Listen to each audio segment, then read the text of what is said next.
കൊല്ലം ചടയമംഗലത്ത് കുളിമുറിയുടെ ഭിത്തി ഇടിഞ്ഞു വീണ് വിദ്യാർത്ഥിനിക്ക് പരിക്ക്. ചടയമംഗലം വെള്ളൂപ്പാറ സ്വദേശിനി സാന്ദ്രയ്ക്കാണ് പരിക്കേറ്റത്.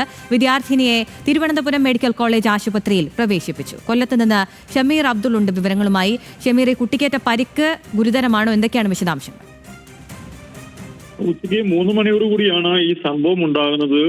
ഈ കുളിമുറിയുടെ അടുത്ത് നിൽക്കുകയായിരുന്ന സാന്ദ്രയുടെ ശരീരത്തേക്ക് ഭിത്തി ഇടിഞ്ഞ് വീഴുകയായിരുന്നു. ഗുരുതരമായി പരിക്കേറ്റ സാന്ദ്രയെ ബന്ധുക്കളും അയൽവാസികളും ചേർത്ത് പാരിപ്പള്ളി മെഡിക്കൽ കോളേജിൽ എത്തിച്ചെങ്കിലും പരിക്ക് ഗുരുതരമായതിനാൽ സാന്ദ്രയെ തിരുവനന്തപുരം മെഡിക്കൽ കോളേജ് ആശുപത്രിയിലേക്ക് മാറ്റിയിരിക്കുകയാണ്. എന്തായാലും വലിയ ഇഷ്ടിക ശരീരത്തേക്ക് വീണു.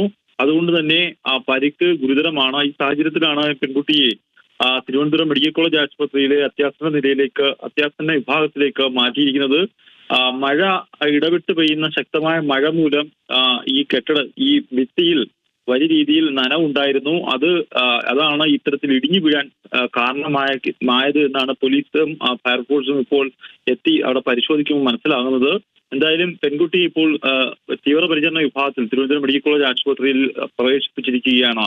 അഖില, വിദ്യാർത്ഥിനിക്കേറ്റ പരിക്ക് ഗുരുതരമാണ്. വിദ്യാർത്ഥിനിയെ തിരുവനന്തപുരം മെഡിക്കൽ കോളേജ് ആശുപത്രിയിൽ പ്രവേശിപ്പിച്ചിരിക്കുകയാണ്. ഇപ്പോൾ ഷമീർ അബ്ദുള്ളാണ് വിവരങ്ങൾ നൽകിയത്.